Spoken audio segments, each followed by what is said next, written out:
Cinta tak perlu dikejar, sebab cinta akan datang sendiri dengan segala kuasanya hingga jiwa tertunduk menerima. Kisah Lita bertemu jodohnya adalah bukti betapa asmara akan hadir pada saat yang tepat. Seperti Lita yang tak merasakan apa-apa dengan cerita asmara sebelumnya. Sampai akhirnya Dewa Amor menancapkan panah pada seorang pria bernama Ivan Saba. Cerita bertaut hati di antara mereka pun sama sekali tak terduga, penuh kejutan dan terasa jenaka.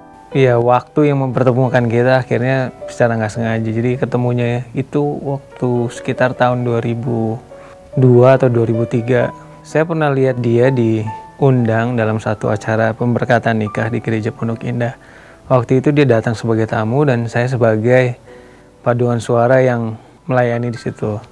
Saya sempat lihat dia duduk di antara bangku jemaat. Setelah 2 tahun kemudian, saya satu grup sama namanya Shalendra Zen, adiknya Lita Zen. Kita satu grup di Erfurt itu. Nah kebetulan keponakannya dia ulang tahun, which is itu Karen, Karen Idol. Terus dia bilang, Karen manggil saya Om Ivan, aku ini mau ulang tahun Sweet 17. Om Ivan kalau bisa datang ya, mau Om Indra, mau Om Sai maksudnya. Kita tuh ada kerjaan Kak tanggal segitu, tapi diusahain datang deh. Akhirnya pokoknya tanggal segitu kita nggak bisa datang pas dia Sweet 17. Waktu itu saya ingat saya harus jemput Sai ke apartemen Kuningan. Di situ akhirnya ketemu Karen. Terus dia bilang, ya Om Ivan kok nggak datang? Emang nggak bisa Kak, gimana soalnya kan kerja. Itu ada foto-fotonya loh. Om Ivan mau lihat nggak? Boleh deh. Lihat. Akhirnya kita lihat album Sweet 17-nya, album ulang tahunnya dia. Buat saya beda aja dari laki yang sebelumnya sempat dekat sama saya, kok yang ini kayaknya yang serius, ada tujuannya jelas gitu. Kalau dia dekat sama saya bukan hanya sekedar fun aja, main-main pacaran-pacaran, tapi memang dia nikah. Setelah itu dia langsung minta ketemu sama orang tua saya. Jadi menunjukkan kesungguhannya gitu kan, tanggung jawabnya segala macam. Dan ya udah akhirnya pacaran 5 tahun terus married. Tak mau berpura-pura dan memilih apa adanya adalah jendela jiwa yang makin menautkan Lita dan Ivan. Keseriusan sang pria untuk menyatukan hati membuat si wanita terbuka mata nuraninya. Lita benar-benar tak menyangka jika kekasihnya begitu nekat ingin bertemu ayah ibunya. Waktu itu coba saya mau pulang Surabaya, sampai waktu itu saya sampai bersih-bersih, maksudnya dulu saya pakai kumis, pakai jenggot, tapi begitu mau pulang Surabaya saya cukuran gitu yang rapi banget. Lita sampai ngapain? Maksudnya mau ketemu calon mertua harus rapih gitu. Jadi rambut saya dulu panjang, saya pakai anting gitu yang udah bener-bener.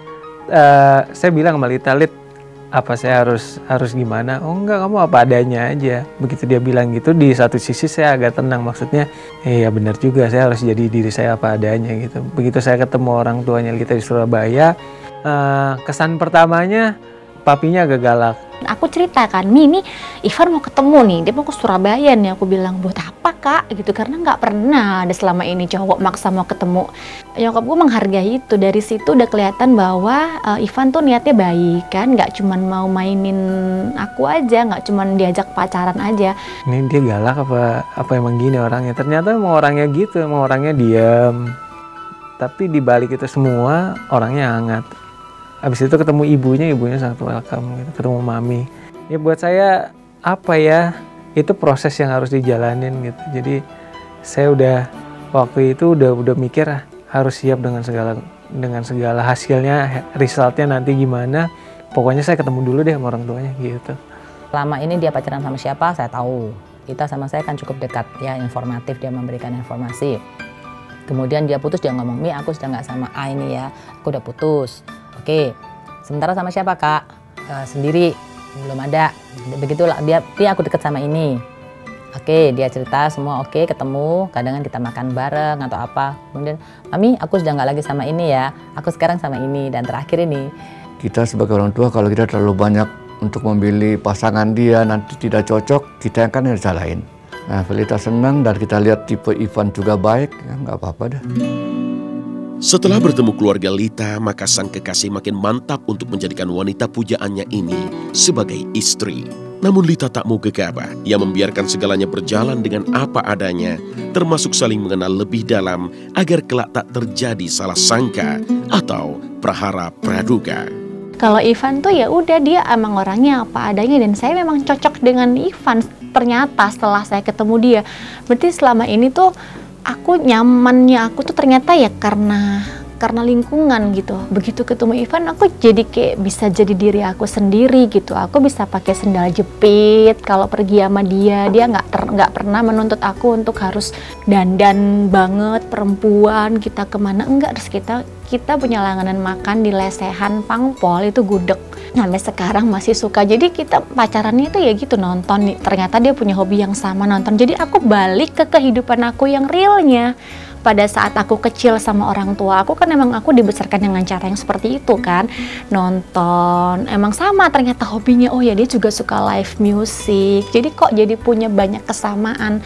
Kesan pertama waktu ketemu Lita, saya udah tahu nih orang bener-bener low profile banget, orangnya sangat ramah gitu ya, walaupun garis wajahnya jutek, tapi di balik itu saya tahu dia sangat ramah. Cuman kalau udah berhubungan dengan prinsip dan pemikiran gitu, jadi sampai detik ini pun aku juga masih banyak punya perbedaan pemikiran dan prinsip sama Ivan, karena namanya prinsip nggak akan pernah bisa sama. Setiap orang punya prinsip dan setiap orang punya cara berpikirnya masing-masing. Cuman gimana caranya yang beda ini bisa jadi satu dan nggak sampai ada masalah. Tetap kita satu rumah tangga, tapi perbedaan ini bisa diatasi gitu, karena nggak mungkin kita akan jadi manusia, nggak ada yang sama sampai nanti tua pun tuh yang namanya beda itu pasti ada gitu. Cuman ya gimana cara mengatasinya aja. 5 tahun menyatukan hati, maka disitulah mereka belajar memahami kelemahan masing-masing.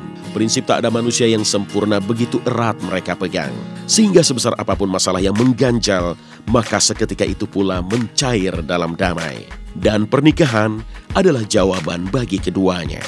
Ketemu keluarga ternyata dua-duanya kasih lampu hijau gitu, dan akhirnya kita 5 tahun itu pun ada masalah yang namanya orang pacaran segala macam, tapi kita bisa lewati sampai akhirnya 5 tahun, bener 5 tahun. Jadi 6 Februari 2005 itu kita pacaran resmi, terus 6 Februari 2010 saya nikah di tanggal yang sama, jadi persis 5 tahun. Saya jujur dari awal saya ketemu Lita, saya bilang sama Lita kalau saya benar-benar bukan nyarinya pacar, tapi saya nyarinya istri. Jujur dia memang agak kaget waktu itu, karena mungkin secara umur memang kita beda 5 tahun. Begitu saya mengenal Ivan, saya mengenal keluarganya semua, saya waktu itu yakin bahwa anak saya berada di tangan orang yang tepat dan keluarga yang tepat. Dan so far mereka bahagia. Merenangi rumah tangga dengan segala pemahaman saling mengerti kekurangan satu sama lain makin membuat Lita percaya bahwa jodoh adalah bagaimana kita menerima sosok yang beda dengan segala kerendahan hati. Kalau saja pemahaman seperti ini tak ada dalam sanubarinya, mungkin sampai sekarang tak ada pernikahan buatnya.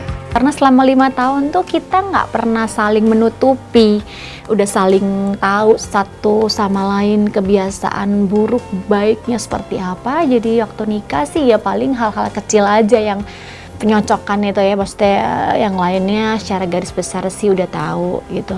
Terus aku jadi lebih rajin masak sih awal sebelum punya anak. Aku kan nggak pernah masak di rumah, orang kalau mau minta makan jeruk aja dikupasin sama mbak di rumah, karena aku emang terlalu dimanja kecil ya. Tapi ternyata begitu punya suami aku ada keinginan untuk melayani gitu. Untungnya si Ivan sukanya nasi goreng sama dadar doang, ya udah ya gue gampang kan nasi goreng sama dadar. Emang dia sukanya itu. Buat saya sangat bersyukur sama Tuhan ya, karena Tuhan ngasih orang yang benar-benar the bestnya gitu. Tuhan mempertemukan saya dengan pasangan yang saya rasa sekarang ini gitu, saya dengan pengalaman saya sendiri, dia orang yang sangat luar biasa. Dia bisa menjadi istri buat saya, dia bisa menjadi ibu yang sangat baik untuk Noah itu. Buat saya dia seorang sosok wanita yang independen yang luar biasa. Saya cuma bilang cantik, thank you sudah menjadi istri yang luar biasa buat saya.